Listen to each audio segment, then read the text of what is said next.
நியூசிலாந்துல சம்மர்ல berry picking ரொம்பவே famous. நாங்க இன்னைக்கு ஸ்ட்ராபெர்ரி பிக்கிங்காக குட் பிளானட் ஃபார்ம்ஸ் வந்திருக்கோம். எல்லா வருஷமும் சம்மர் டைம்ல நான் ரொம்ப விரும்பி பண்ற ஆக்டிவிட்டி ஸ்ட்ராபெரி பிக்கிங் தாங்க. நமக்கு வேணுங்கிற ஸ்ட்ராபெரியை நம்மளே பறிச்சுட்டு பறிக்கிறப்ப அப்படியே கொஞ்சம் சாப்பிட்டுட்டு அப்படியே ஃபேமிலி கூட டைம் ஸ்பெண்ட் பண்ணிட்டு ஒரு பெர்ஃபெக்ட் வீக்கெண்ட் ஆக்டிவிட்டி. குழந்தைங்களும் ரொம்பவே என்ஜாய் பண்ணுவாங்கன்னா பாத்துக்கோங்க. இந்த மினி ட்ரெயின் ரைட்ல ஏறி உட்காந்து ஸ்ட்ராபெரி பறிக்கிறதுக்காக நாங்களும் கிளம்பியாச்சு. அண்ட் நியூசிலாந்து ஸ்ட்ராபெரிஸ் பொறுத்த வரைக்கும் நல்ல ஸ்வீட்டாவே இருக்குங்க. ஒரு வழியா எங்க ஃபீல்டுக்கு வந்து நாங்க ஸ்ட்ராபெரி பறிக்க ஸ்டார்ட் பண்ணியாச்சு.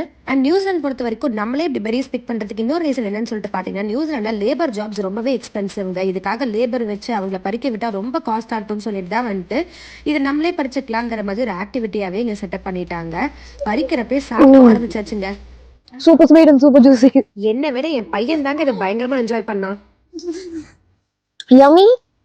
இந்த வாரம் ஃபுல்லா எங்க வீட்ல என்ன தெரியுமா menu? Strawberry pancake, strawberry வாஃபல், strawberry muffin, strawberry jam, full strawberry தான். பறிச்சு பறிச்சு ஒரு பாயிண்ட்ல அப்படியே நம்ம மேலேயே ஸ்ட்ராபெரி ஸ்மெல் அடிக்க ஆரம்பிச்சிருந்தா பாருங்களேன். பக்கெட் ஃபுல் ஆஃப் பெரிஸ் பறிச்சாச்சுங்க. நெக்ஸ்ட் ஸ்டாப் வாங்க. இந்த ஸ்ட்ராபெரி ஃபார்ம்ல நிறைய ஆல்பகாஸும் இருந்துச்சுங்க. ஸோ நாங்கள் பறிச்ச பெரிஸ்ல கொஞ்சம் பெரிஸ் இந்த ஆல்பகாஸுக்கும் கொடுத்தோம். ஆல்பகாஸ்க்கு பெரிஸ்லாம் ஃபீட் பண்ணி முடிச்சதுக்கு அப்புறம் next best thing real fruit strawberry ice cream.